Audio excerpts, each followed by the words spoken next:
तो इस कहानी के शुरू में हमें एक अंधेरा जंगल दिखाया जाता है जहाँ एक बच्चा भाग रहा था किसी से डर कर या किसी से बचकर। सीन कट होता है और हमें इसी जंगल के दरमियान से गुजरती एक सड़क पर एक रेड बस दिखाई जाती है। थोड़े ही आगे जाने पर इस बस को एक दरख्त की वजह से अपना रास्ता ब्लॉक मिलता है, इसलिए इस बस ने एक दूसरा रूट ले लिया। ये जाने बगैर कि आगे कोई खतरा भी हो सकता है। वहाँ पर हम कुछ स्केलेटन भी देखते हैं और आगे जाने पर सारे दरख्त भी इर्द गिर्द से खत्म हो चुके थे। अचानक ही धुंध ने चारों तरफ से उन्हें घेर लिया था। बस में बैठे हुए बच्चे भी डर कर बाहर रोड की तरफ देखते हैं, क्योंकि एकदम से ही ड्राइवर को बस रोकनी पड़ी थी। उसने नीचे उतर के देखा तो सामने एक मरा हुआ हिरन था, जिसे वो ठिकाने लगाते ही जैसे ही पीछे मुड़ा तो एकदम से शॉक रह गया। अगले ही मिनट जब वो बस में दोबारा चढ़ा तो हमने देखा कि उसके पीछे कोई आदमी था जिसने बस ड्राइवर को गन पॉइंट पर लिया हुआ था। वो सब बच्चों को भी धमकी देकर अपनी सीट्स पर बैठने को कहता है। सभी उसकी बात मानने लगे और एकदम से इसी बस में बैठे हुए एक बच्चे को याद आया कि उसने न्यूज में इस आदमी के बारे में पढ़ा था। वो एक सीरियल किलर था और अभी कुछ ही दिन पहले जेल से भागा था। सिर्फ यही नहीं, डरा देने वाली बात ये भी थी कि ये आदमी सिर्फ टीनेजर्स को ही मारा करता था। ये कह लें कि वो एक साइकोपैथ है। इस आदमी के कहने के मुताबिक ये लोग सब करते रहे। इन्होंने अपने फोन भी विंडो से बाहर गिरा दिए और ड्राइवर अपनी बस चलाता रहा। और चलते हुए ड्राइवर ने एक और साइन बोर्ड मिस कर दिया जिस पर लिखा था कि वो एक मिलिट्री के खाली जोन की तरफ बढ़ रही है। यानी एक ऐसा एरिया जहाँ सालों पहले रिसर्च की गई थी, लेकिन अब वहाँ पर कोई इंसान नहीं रहता था। ये एक टनल थी जिसमें इस टाइम बहुत सी लाइट्स चल रही थी और इसी टनल के अंदर एकदम से उनकी बस रुक जाती है। इन्हें मालूम हुआ कि बस का इंजन खराब हो गया है।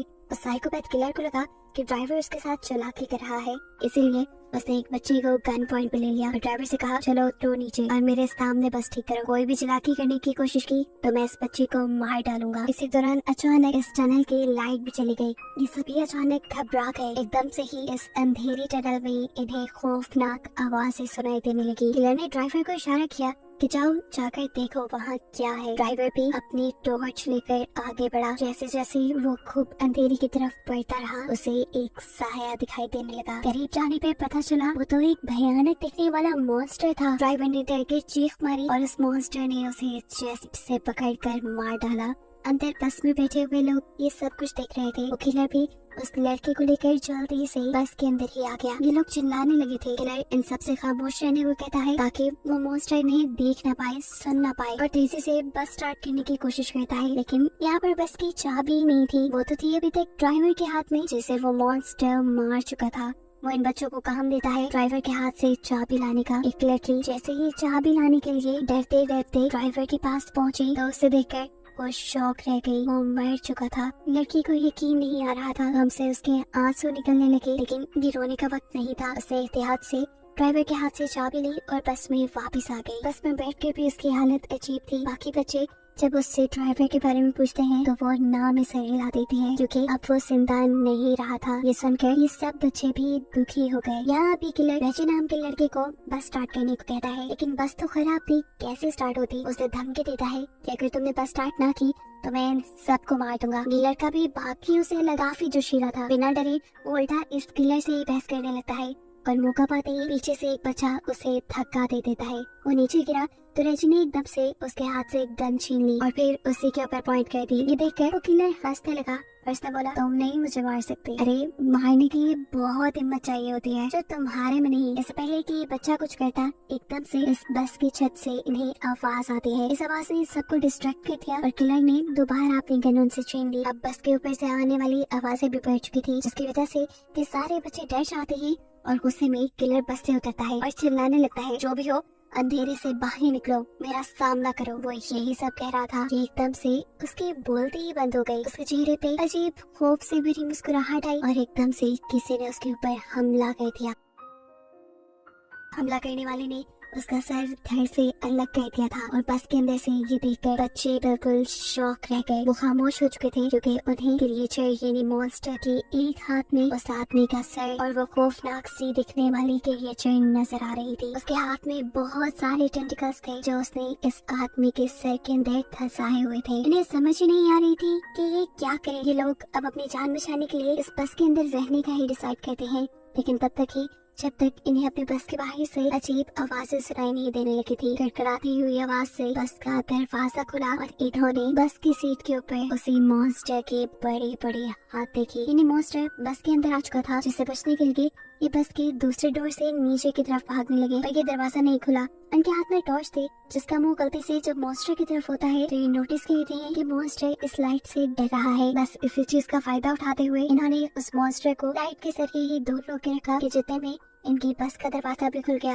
और ये लोग बस से उतर गए। लाइट को मॉन्स्टर की तरफ रखते हुए ये लोग आगे की तरफ भागते रहे और पहुंचे एक बंकर के अंदर। इस बंकर के अंदर एक रूम भी था, जिसपे इस पूरी जगह का एक मैप बना हुआ था, जिस देखकर ये पता चलाते हैं कि ये एक मिलिट्री बेस है। और अगर ये एक मिलिट्री बेस थी तो यहाँ पर लाइट भी हो सकती थी और कंट्रोल पैनल भी हो सकता था। पर अगर इन्हें उस मॉन्स्टर से बचे रहना था तो किसी तरह इन्हें वो कंट्रोल पैनल ऑन करना था, जिससे यहाँ की लाइट्स चल जाएं और वो मॉन्स्टर इनसे दूर रहे। और फाइनली ये लोग बच के जा पाए। ये लोग कंट्रोल पैनल को ढूंढकर उसे ऑन करने का डिसाइड करते हैं। मैप को रखकर ये एक पूरा प्लान बनाते हैं और सोचते हैं कि आखिर कहाँ पर वो कंट्रोल पैनल हो सकता है। नोलन और उसका साथी पावर पॉइंट को ढूंढने के लिए चले जाते हैं, जबकि यहाँ पे बैठे हुए ये तीनों अजीबोगरीब तरीके से अपना टाइम पास कर रहे थे। अब कोई नहीं इन दोनों लड़कों से कहती है मुझे वॉशरूम जाना है। अकेले वो जा नहीं सकती थी क्योंकि उसे डर लग रहा था, इसीलिए रेजी उसके साथ चला गया। रेजी उसे बातों में तंग किया जा रहा था, इसीलिए अब क्वीनी उसे कोई जवाब नहीं दे रही थी। काफी देर हो गई। क्वीनी उसकी तरफ जब मुड़ी रही तो उसे कुछ अजीब लगा, इसलिए फाइनली उसने पीछे मुड़कर देखा तो वहाँ क्वीनी थी ही नहीं। उसके तो होश ही उड़ गए। जोर जोर से चिल्लाते हुए वो यहाँ वहाँ क्वीनी को ढूंढने लगा। उसके दूसरे दोस्त को भी ये बात पता चल गई कि क्वीनी गायब है। ये लोग इस पूरे एरिया में क्वीनी को ढूंढने लगे और आखिर एक ऐसी जगह पहुँचे जहाँ इन्हें क्वीनी दिख गई। लेकिन इस वक्त क्वीनी के ऊपर एक मॉन्स्टर था, एक भयानक मॉन्स्टर जो बस क्वीनी को गर्दन पे काट कर खाने वाला था। क्वीनी की अपनी हालत तो जैसे बेहोशों की तरह हो गई थी। यहाँ पर रेजी उस मॉन्स्टर को फायर दिखाकर उसे डिस्ट्रैक्ट करता है, जबकि उसका दूसरा दोस्त उसके नीचे से क्वीनी को निकालने में कामयाब हो गया। क्वीनी और वो दोनों तेजी से आगे की तरफ बचकर भागने लग जाते हैं। ये सोचे बगैर कि रेजी तो उनके पीछे है ही नहीं। असल में इस लड़की के हाथ से मिसाल इस मॉन्स्टर ने गिरा दी थी और वो नीचे पानी में गिर कर बुझ गई। और अब मॉन्स्टर बस उसके ऊपर हमला करने ही वाला था। उसके मुंह से अजीब सी चीजें निकल कर रेजी के मुंह पे गिर जाती हैं और ये खून था। क्वीनी और उसके दोस्त ने आकर जब रेजी को देखा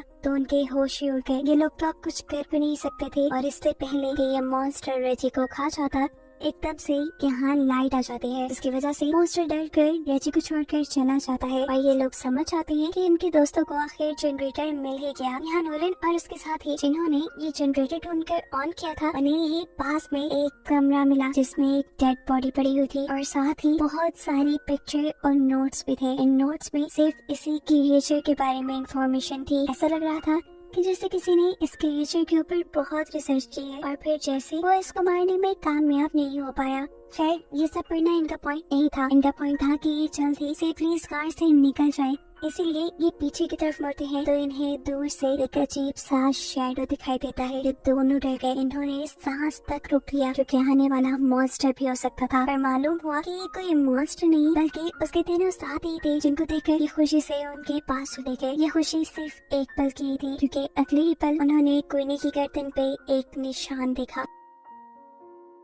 वो जख्म था, बहुत गहरा जख्म जिसके अंदर से खून निकल रहा था। यह उस मॉन्स्टर के काटने की वजह से हुआ था। ऐसा भी हो सकता था कि अब क्वीनी इन्फेक्टेड होकर उस मॉन्स्टर में बदल जाए। उनमें से कहता है कि शायद हमें क्वीनी को साथ नहीं रखना चाहिए, लेकिन ये लोग ऐसा नहीं करते। क्वीनी को साथ ही रखते हैं। उसके साथ आगे क्या होने वाला है इस चीज की इन्फॉर्मेशन लेने के लिए ये दोबारा उसी कमरे में जाते हैं जहाँ पहले उन्हें बहुत से नोट्स मिले थे उस मॉन्स्टर के बारे में। वहाँ पड़े हुए बहुत से नोट्स में से वो एक नोटबुक उठाते हैं और उसे पढ़ना शुरू करते हैं। ये एक लड़की की कहानी थी जिसे अपनी बहन के साथ नई नई जगहों को एक्सप्लोर करना बहुत अच्छा लगता था। पर ऐसे ही ये लोग एक दिन एक्सप्लोर करते करते इस मिलिट्री बेस तक आ गए। वो लड़का जिसने ये कहानी लिखी थी वो यहाँ के मैप को गौर से देखता रहा और पीछे ही रह गया, जबकि उसकी बहन आगे आगे बढ़ती रही और एकदम से वो शॉक हो गई जैसे उसे टनल के अंदर कोई अजीब चीज नजर आई हो। पीछे जो उसका भाई खड़ा था वो जैसे ही उसकी तरफ देखता है तो बहुत देर हो चुकी थी। टनल के अंदर से चीखने चिल्लाने की आवाज़ें आ रही थी। इससे वो खुद भी डर गया और अंदर जाकर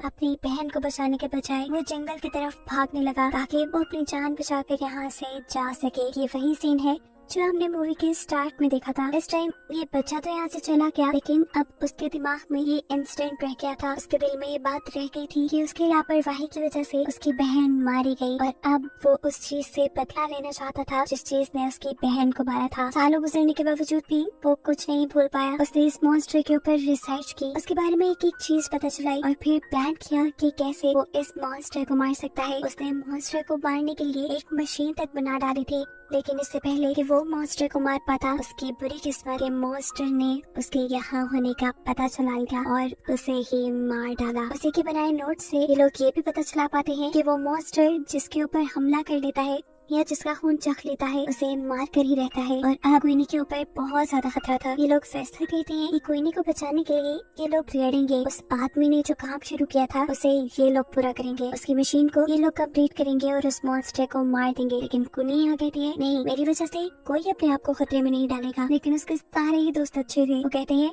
नहीं, हम सारे यहाँ से जिंदा ही बचकर निकलेंगे। ये सोचकर ये सभी एक दूसरे को गले लगाते हैं और फिर एक साथ अपने प्लान पे वर्क करना शुरू कर देते हैं। कुछ देर की मेहनत के बाद ये लोग उस आदमी की बनाई मशीन को मुकम्मल कर भी लेते हैं, जो अब पूरी तरह काम कर रही थी। ये देखकर ये लोग बहुत खुश हुए, लेकिन अभी मेन काम बाकी था, उस मॉन्स्टर को इस मशीन के सामने लाना, जिसके लिए ये लोग एक ट्रैप बनाते हैं। क्वीनी के खून से भीगे हुए कपड़े ये लोग एक खाली जगह पर रख देते हैं ताकि उसे सूंघते हुए वो क्रिएचर वहाँ तक आ जाए। थोड़ी दूरी पर उन्होंने क्वीनी को भी खड़ा किया हुआ था ताकि मॉन्स्टर सही जगह पर आए और ये लोग फिर लाइट चलाकर उसे मार दें। इनके प्लान के मुताबिक वो मॉन्स्टर इनके सामने आया भी। खुशबू सूंघते हुए उसने क्वीनी के कपड़े भी उठाए, लेकिन ये क्वीनी नहीं थी। वो जान गया था ठीक इसी टाइम पर नोलत को वो ट्रिगर नीचे करना था, लेकिन बदकिस्मती से वो ट्रिगर फंस गया और ऐसे मॉन्स्टर क्वीनी को ढूंढते हुए उसके पीछे आ गया। इससे पहले कि वो क्वीनी के ऊपर हमला कर देता, ठीक वक्त पर वो लोग उस मशीन के ट्रिगर ऑन कर देते हैं और बहुत सारी लाइट उस मॉन्स्टर पे पड़ने पर मॉन्स्टर क्वीनी को छोड़ देता है। क्वीनी और उसकी दूसरी साथी तेजी से भागते हुए टनल से बाहर निकल आते हैं और यहाँ बेटे का साथी तेजी से भागते हुए उस मॉन्स्टर के पेट पे स्टैब कर देता है। लेकिन इनकी बदकिस्मती कि उनके इस वार ने मॉन्स्टर का कुछ नहीं बिगाड़ा था। अब इन लोगों के पास बस यही हल था कि ये लोग अपनी जान बचाकर यहाँ से भागे। हाथों में मशाल लिए ये लोग बाहर की तरफ भागने लगते हैं, लेकिन अब मॉन्स्टर इनके पीछे पीछे था। वो दोनों लड़कियां तो कब की टनल से बाहर निकल गई थी। टनल से बाहर निकलते ही उन्होंने सुकून का सांस लिया और पीछे देखा जहाँ अभी तक उनके दोस्त नहीं आ रहे थे और अब उनके सामने मॉन्स्टर भी खड़ा था। डर से ये लोग कांपने लगे, लेकिन मॉन्स्टर बाहर नहीं आया क्योंकि बाहर रोशनी थी। इतने में ही पीछे हम उन तीनों लड़कों को भी देखते हैं जो अब इस मॉन्स्टर के करीब आकर पीछे से उसे आग लगाकर टनल से बाहर आ गए। वो मॉन्स्टर आग में जल गया और फाइनली इनका प्लान सक्सेसफुल रहा। इन्होंने उस मॉन्स्टर को मार दिया था। इन सब की जान बच गई थी। न सिर्फ अपने लिए, इन्होंने यहाँ आने वाले आगे सभी लोगों के लिए खतरा खत्म कर दिया था। इसीलिए ये बहुत खुश थे। कहानी के आखिरी सीन में ये बच्चे अपने ड्राइवर को याद करते हैं जिसने इनसे एक पहेली पूछी थी कि वो ऐसी क्या चीज है जो हर मुसीबत से हमें बाहर निकाल देती है। उस टाइम तो इन्हें इस पहेली का जवाब नहीं आया था, लेकिन अब ये लोग समझ गए थे कि वो चीज हिम्मत है जो किसी भी इंसान को किसी भी मुश्किल से बाहर निकाल देती है। मरते हुए भी ड्राइवर इन्हें बहुत बड़ा सबक दे चुका था जो इनकी लाइफ में बहुत काम आने वाला था। और बस यही बताते हुए कहानी यहाँ खत्म हो जाती है।